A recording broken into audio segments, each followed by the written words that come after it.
you know, whilst another video I'll make regarding something.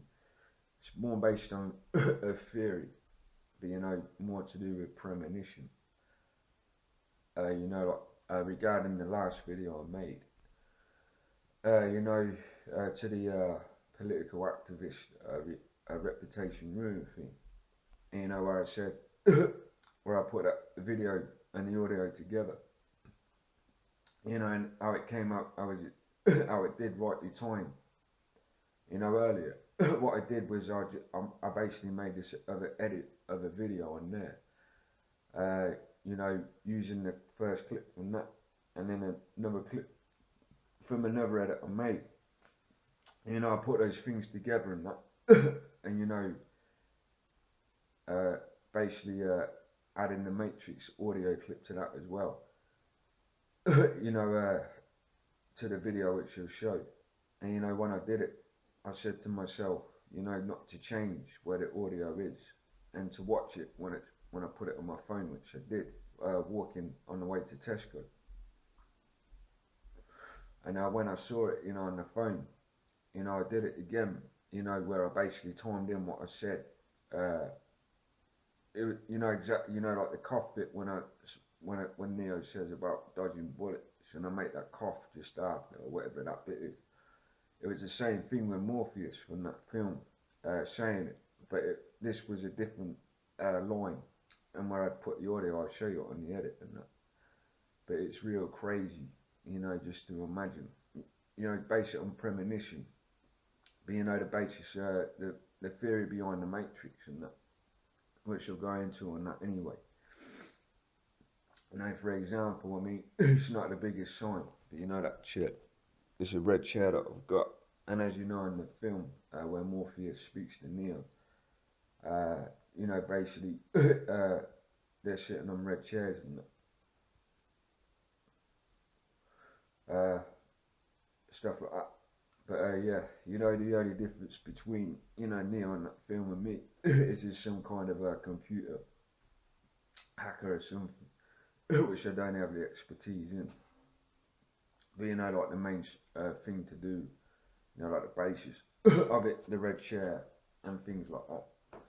And you know, as I said, you know, the crazy thing, I mean, if you've heard the skit, you know, the hacker known as Trinity on that film, you know, where she says, you know, how he lives alone and that, all that stuff. It's exactly my life situation. Because you know, when I first saw that film, after watching it in a few years, I think it was last year, you know, when I first saw that, and she says that in that film, I was sitting there thinking to myself, wait a minute, you know, that's exactly my situation. You know, living alone and sitting on my computer every night, etc. So, you know, apart from that thing, like all that crap, well, not crap, but you know what, all this stuff, that everything else he does. But you know, there's a lot of weird things about that, and you'll see on this video edit I made, which is really crazy, and I'll show you what I did. And you know what, it did the same thing, you know, like the same, the first video I did, you know, where I didn't edit the audio, touch it, just put it where it was. And then all of a sudden, you know, when I watched it, it's like I subconsciously, you know, timed it without even having to do it, if you know what I mean. Because that's what I always do, you know, with my senses and that, whatever it is, you know, I subconsciously sense them, you know, without full awareness. So, yeah, watch this and you'll see what I'm on about.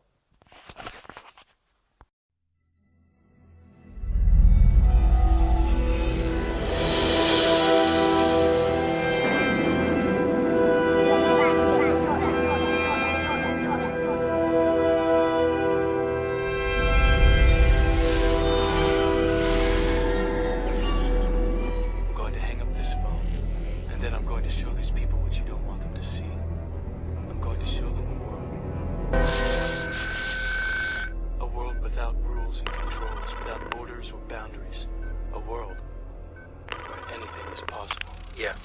Is everything in place?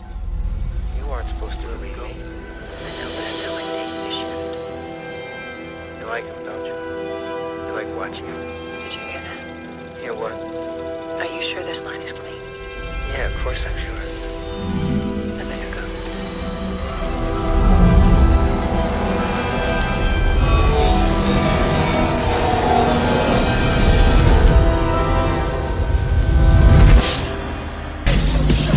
I was you on my computer. How did you do that? Right now, all I can tell you is that you're in danger. I brought you here to warn you. What? They're watching you, Leo. Who is? Please just listen. I know why you're here, Neo. I know what you've been doing. I know when you hardly sleep. Why you live alone and why night you sit at your computer. I was looking for an answer. It's the question that drives us. It's the question that brought you here. You know the question, just as I do. It's looking for you. And it will find you if you want it to.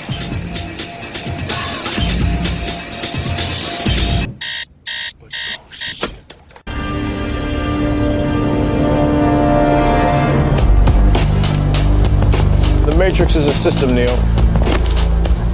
That system is our enemy. When you're inside, you look around, what do you see? Businessmen, teachers, lawyers, carpenters, the very minds of the people we are trying to save.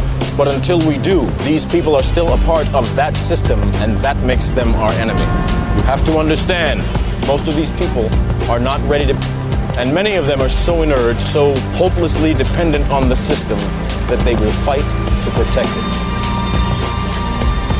Were you listening to me, Neo? Or were you looking at the woman in the red dress? I was... Look again. Freeze it.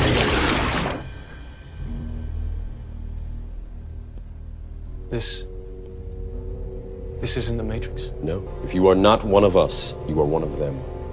What are they? They are everyone, and they are no one. We have survived by hiding from them, by running from them. Someone is going to have to fight them. Someone. I won't lie to you, Neo. But where they have failed, you will succeed. Why? Yet their strength and their speed are still based in a world that is built on rules. Because of that, they will never be as strong or as fast as you can be. What are you trying to tell me? What are you trying to tell me? What are you trying to tell me? That I can dodge bullets? That I can dodge bullets? That I can dodge bullets? No, Neo. No, Neo. I'm trying to tell you that when you're ready, you won't have to. You won't have to. You won't. This is it? Let me give you one piece of advice. Be honest. He knows more than you can imagine.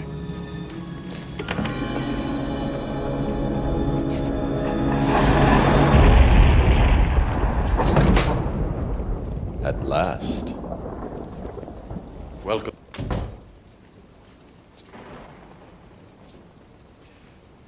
I imagine that right now you're feeling you have the look of a man who accepts what he sees because he is expecting to wake up.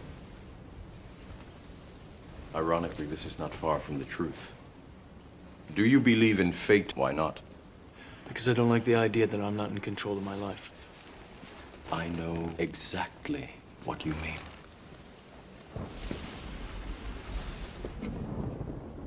Let me tell you why you're here. You're here because you know something. What you know you can't explain, but you feel it. You felt it your entire life, that there's something wrong with the world. You don't know what it is, but it's there, like a splinter in your mind, driving you mad. It is. Do you know what I'm talking about? You can feel it when you go to work, when you go to church, when you pay your taxes. It is the world that has been pulled over your eyes to blind you from the truth. that you are a slave like everyone else. You were born into bondage, born into a prison that you cannot smell or taste or touch. Unfortunately, no one can be told. You have to see it for yourself. This is your last chance. After this, there is no turning back. Story ends. You go to bed and believe whatever you want to believe. And I show you how deep the rabbit hole goes.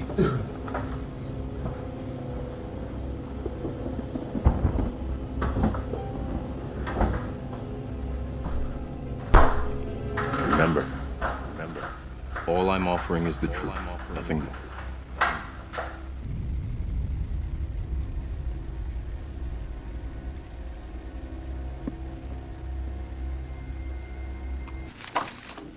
As you can see, we've had our eye on you for some time now, Mr. Anderson. It seems that you've been living one of these lives has a future. One of them does not.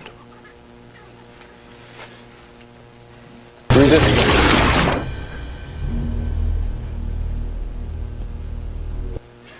I'm going to be as forthcoming as I can. My colleagues believe that I am wasting my time with you, but I believe you wish to do the right thing. We're willing to wipe the slate clean, give you a fresh start. And all that we're asking in return is your cooperation in... And you give me my phone call. You disappoint me. You can't scare me with this Gestapo crap. I know my rights. I want my phone call. I know you're out there. I can feel you now. I know that you're afraid. You're afraid of us. You're afraid of change. I don't know the future. I didn't come here to tell you how this is going to end. I came here to tell you how it's going to begin. I'm going to hang up this phone, and then I'm going to show these people what you don't want them to see. I'm going to show them a world. Where we go from there, it's a choice I leave to you.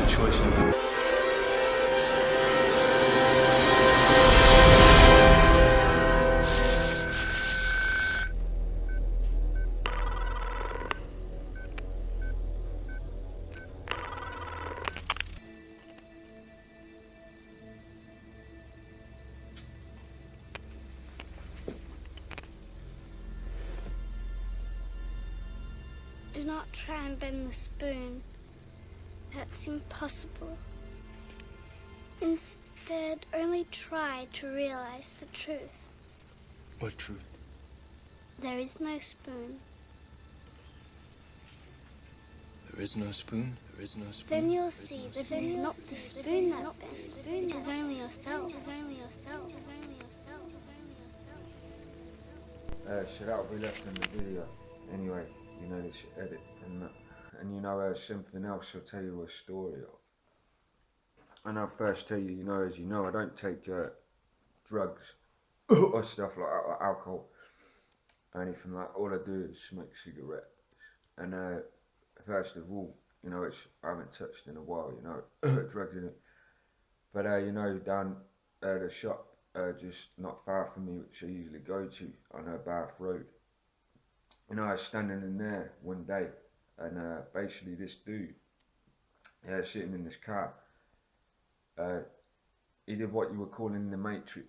If you've seen that film where Neo and he sees the cat, you know, Keanu Reeves, he sees that cat, he has a deja vu moment on there.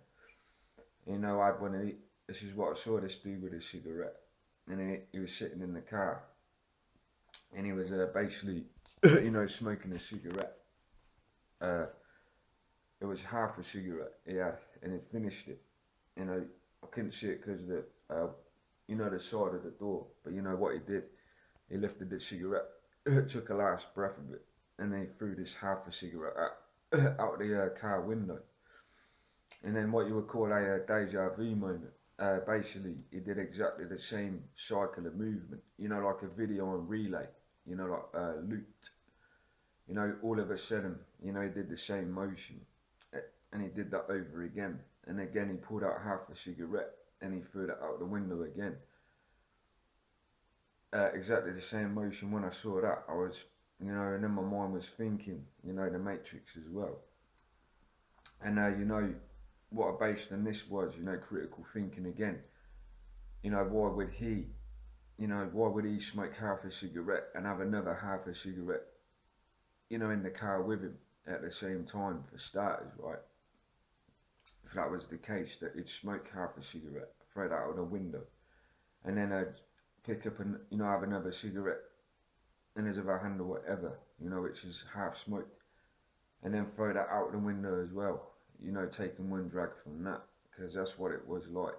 And when I saw that, I was like, that's weird, you know, that's what you reminded me of deja vu in the Matrix and that. So, you know, that was crazy.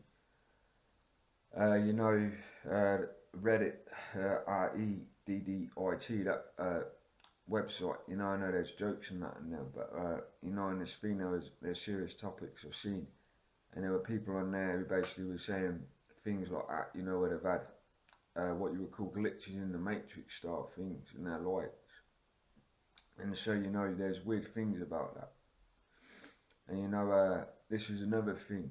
I mean, I don't know if I see it myself, but, you know, when you look at walls, or you look at your phone, especially a dark object like the phone I'm holding, Nokia 630, keyboard and that, I don't know if anyone else sees it, I don't think you can see it on a camera, but with your own eyes.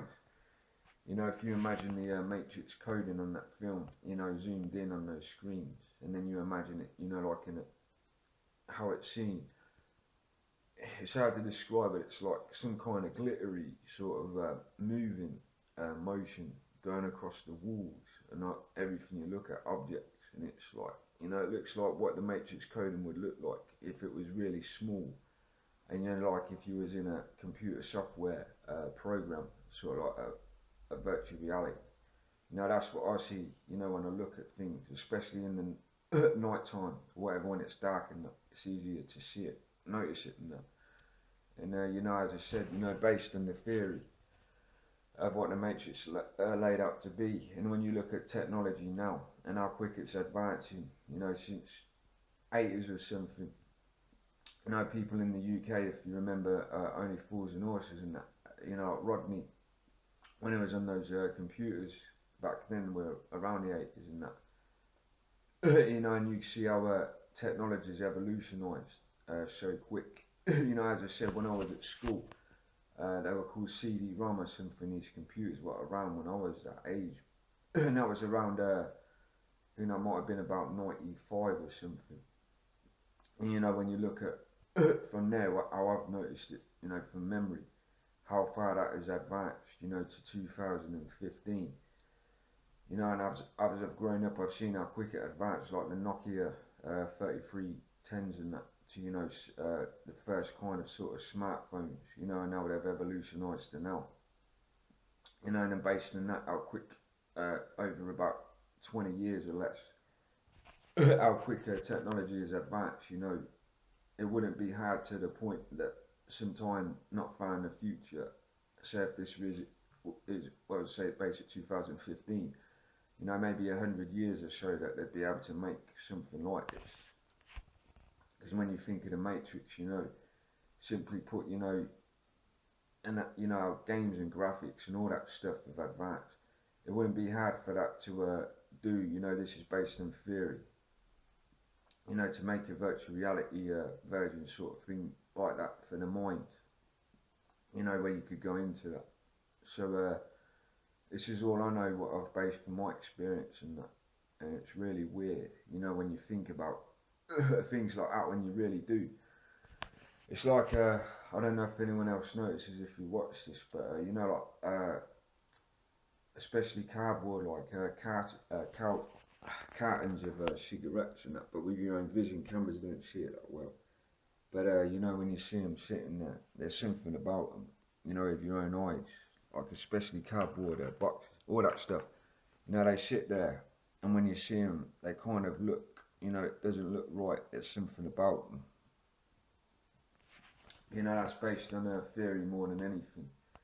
and you know, based with reasons behind my analysis. So it's not actually saying I believe it is the Matrix, but there's a lot of weird things, you know, about you know, everything that I've experienced in my life and the things, you know, that I see, especially the premonition things and that.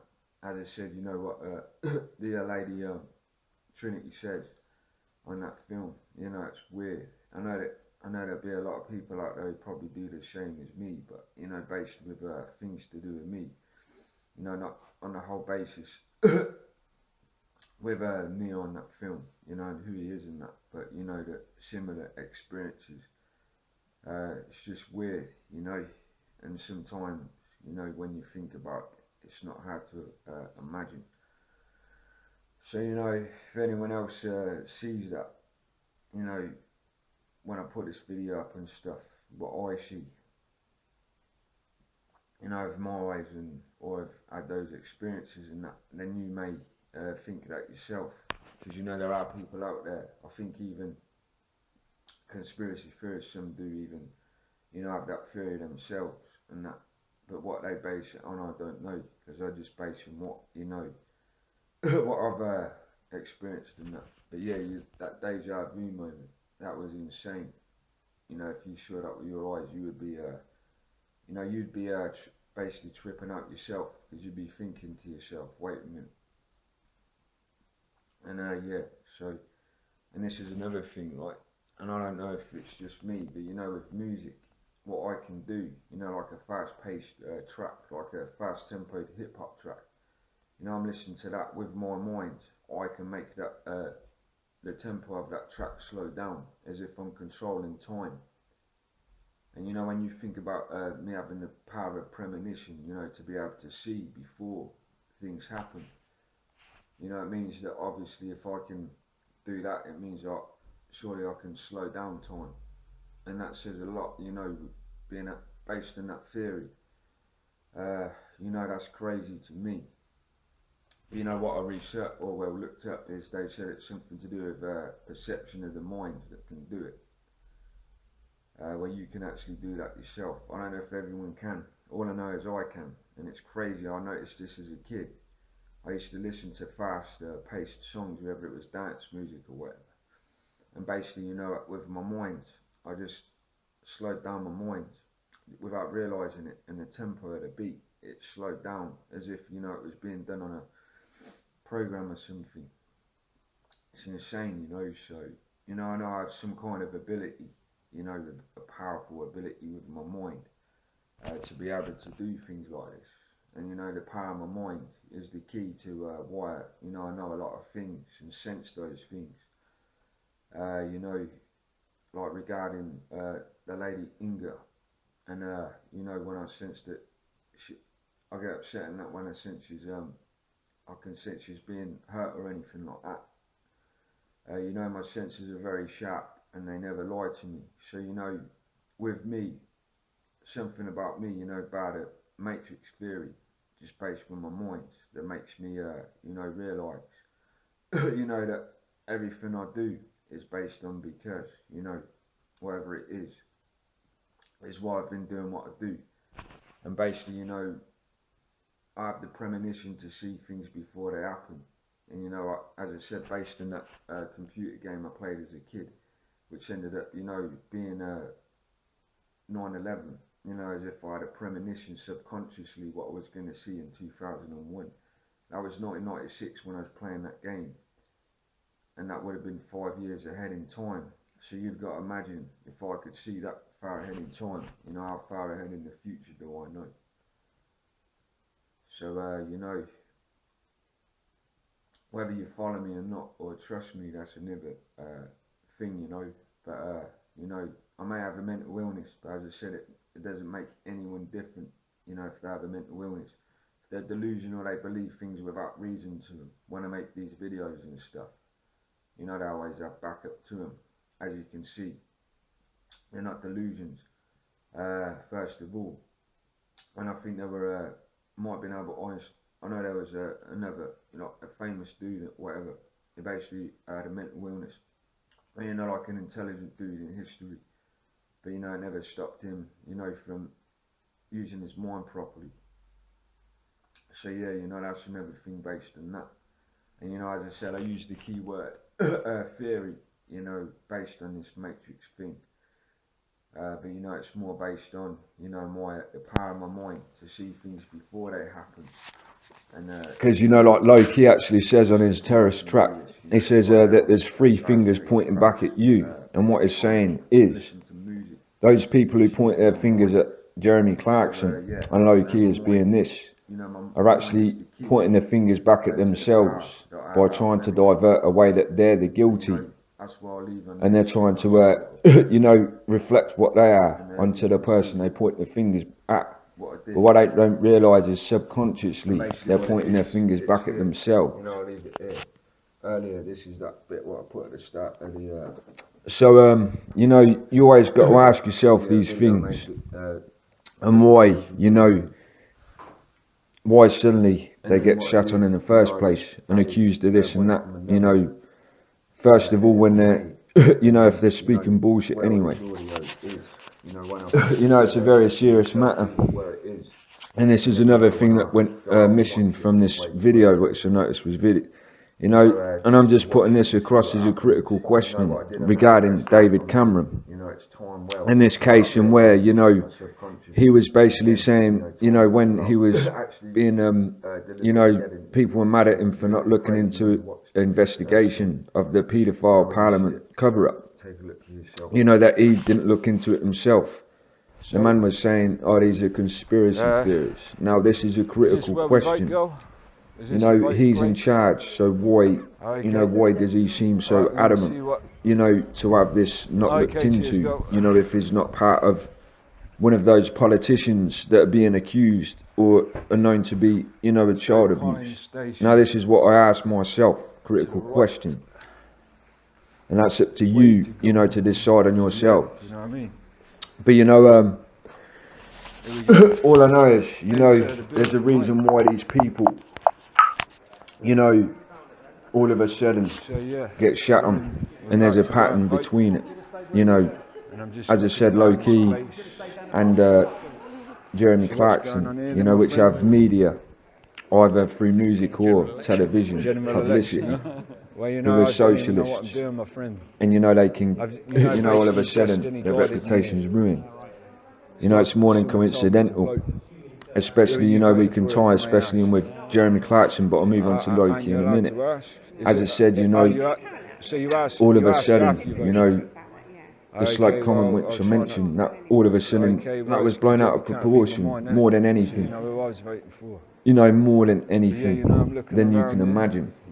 You know, for what he said, and it didn't have proof or backup to it of what he was saying. And then, you know, as soon as that this restaurant one is the worst one, because, you know, as I said, these same papers that initially reported he didn't assault this other man, he just lost his temper.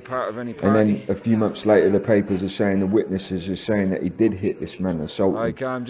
You know, to me that's showing a lot of blatantness that he was set up and accused of something he didn't do.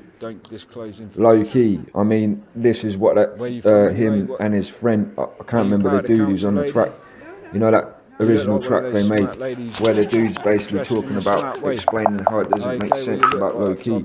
If he was accused of being a domestic terrorist or whatever, you know, as he explains in the track, you know, listen to Low-Key's music and albums, and you say that track sounds, and you say, you know, how can he be, you know, what the Terrorism Act 2000 classes a terrorist act as, when the man says nothing about violence, or you know, implies or uses forms or threats of violence on that track towards anyone. First of all, legally, probably why won the case, you know, why they didn't do it. And then you've got to ask yourself again, why did they do that? And then you tie things together back to Low-Key and Jeremy Clarkson, both British citizens, socialists, political activists. And then, you know, then the critical question I asked, you know, gives you the answer, you know, if you're clever enough to work it out yourself. So, you know, that's what I'll leave on that. And you can decide for yourselves on what we're talking about. Thanks for listening. Alex signing up. any voting number or all that crap. They won't even know. Because you know what I mean? I didn't even take note of that. No. Going in for the vote now. 651 on the next one. 651. What does Lilac stand for? Sorry, my friend. Lilac. Yeah, Lilac. What does it You've stand got for? your camera on.